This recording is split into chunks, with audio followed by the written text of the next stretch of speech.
On average, you make roughly 35,000 decisions per day, like deciding what t-shirt to wear, what breakfast to eat, and what YouTube video to watch. Thanks, by the way. In many ways, this constant deluge of decisions is a byproduct of our ever-advancing modern society. Look around and you'll see more choices than ever before. It wasn't long ago that if you wanted a coffee, your only option was coffee. Now, walk into almost any cafe and you'll be asked, do you want almond milk, oat milk, goat milk, venti, grande, Ariana Grande? Grocery stores are lined with choices. In any given supermarket, you might have 6 different types of peanut butter, 9 varieties of apples, and 12 brands of yogurt. Ride-sharing apps help you find the ride you want, whether it's budget cars or helicopters. And fast food restaurants encourage you to have it your way. You can instantly compare items on Amazon, rank the top 20 taco shops on Google, and swipe through hundreds of eligible dates right from the toilet. While on the surface, this kind of choice feels like a good thing, there's a heavy burden to our constant need to make decisions. And the cumulative cost of making tens of thousands of them every single day might be completely changing your life in a very bad way.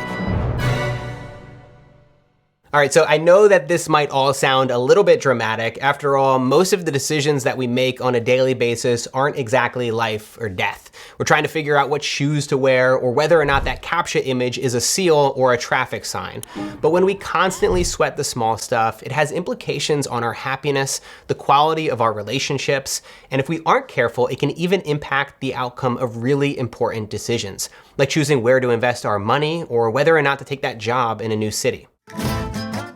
In psychology, they call it decision fatigue. Basically, when you make a lot of decisions during your day, the quality of those decisions decreases over time. In the morning, you might be able to fly through decisions one after another. But later that night, when you get closer to 35,000 decisions, you begin to make mistakes that you might later regret. Psychologist Dr. Jean Twenge knows a thing or two about this topic. Her research into decision fatigue started while she was planning her wedding with her husband. Specifically, they were picking out the items for their wedding registry. Did they want ceramic or porcelain plates, rustic or elegant, the 2-slice toaster or the 4, what brand, what color, what size? Inspired and absolutely exhausted by this process, she decided to conduct an experiment. Dr. Twenge and her colleagues purchased a bunch of items from a local department store. Then they asked one group of students to make a series of shopping-related decisions.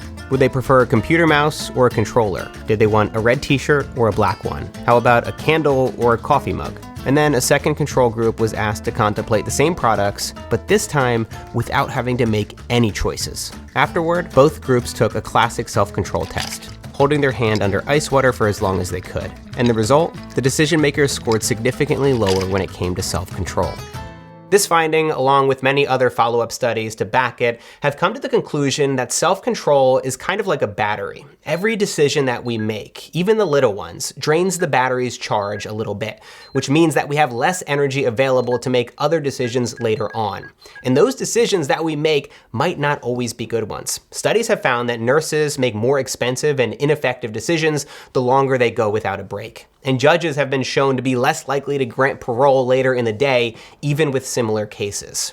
Corporations know all about decision fatigue, and they use it to encourage us to make impulsive decisions. That's why when you go to the supermarket, you see treats like candy bars near the checkout. They know that you've already made a bunch of decisions while you were doing your grocery shopping, and you won't have the self-control to withstand that shiny wrapper. And when IKEA forces you to walk through the showroom for 3 hours until you get to the warehouse section, and by that point you can't tell the difference between the Jedermann or the Jorkschnass, so you just throw both of them in your cart and hope for the best.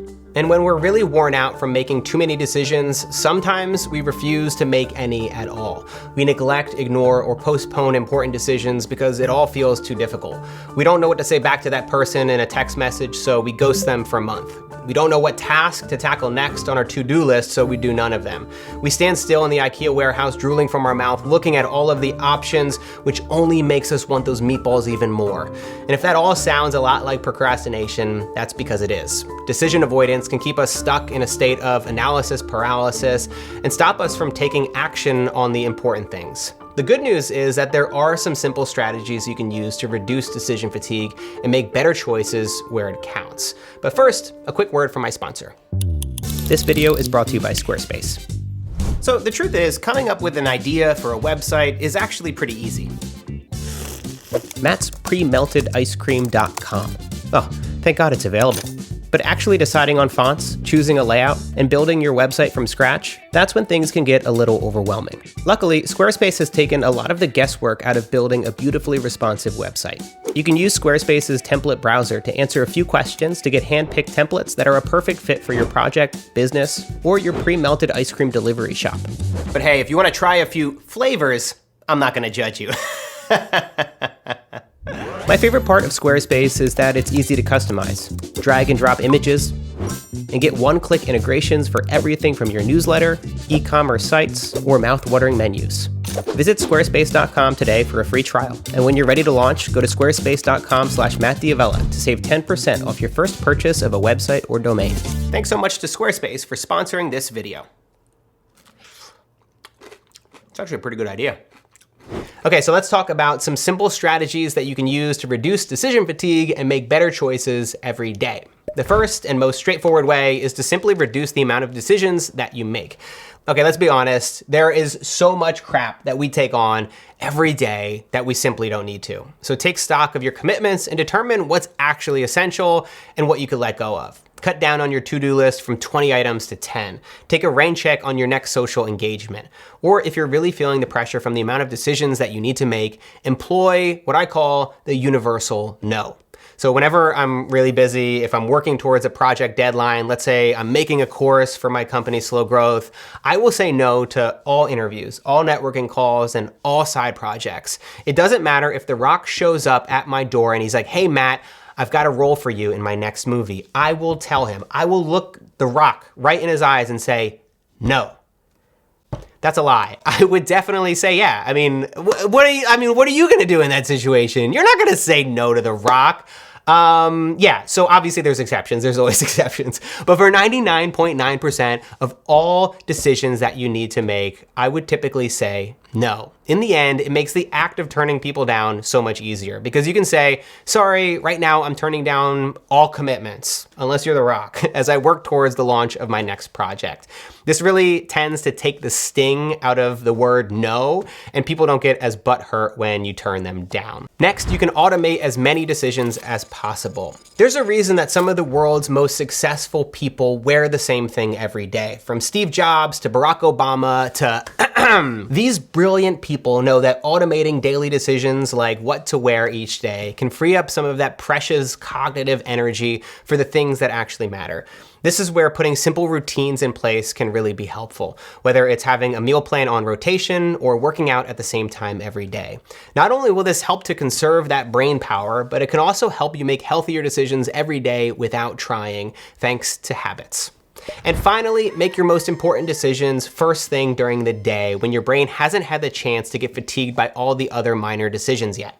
Whether you start your work at 7 a.m. or 3 p.m., if you spend your first hour of your day browsing through Instagram or combing through your emails, you're wasting your best energy on repetitive tasks that you can handle later on when you're feeling that afternoon slump.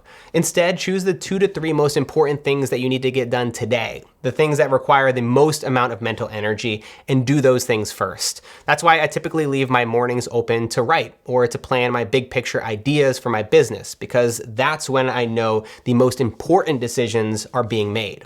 The last bit of advice that I want to give you is that you should cut yourself some slack. It's okay that you've taken on too much in a world that's designed to wear down your ability to make good decisions. Rather than punishing yourself or attempting to bury your urges, listen with curiosity to what thoughts and feelings are behind those impulses.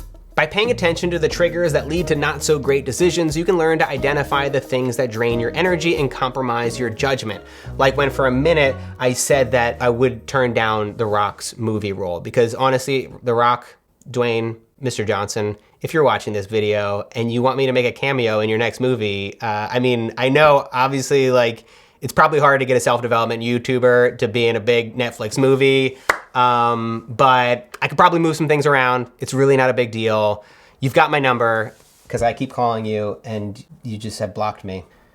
Thanks for watching, Dwayne and everybody else. I'll see you next time.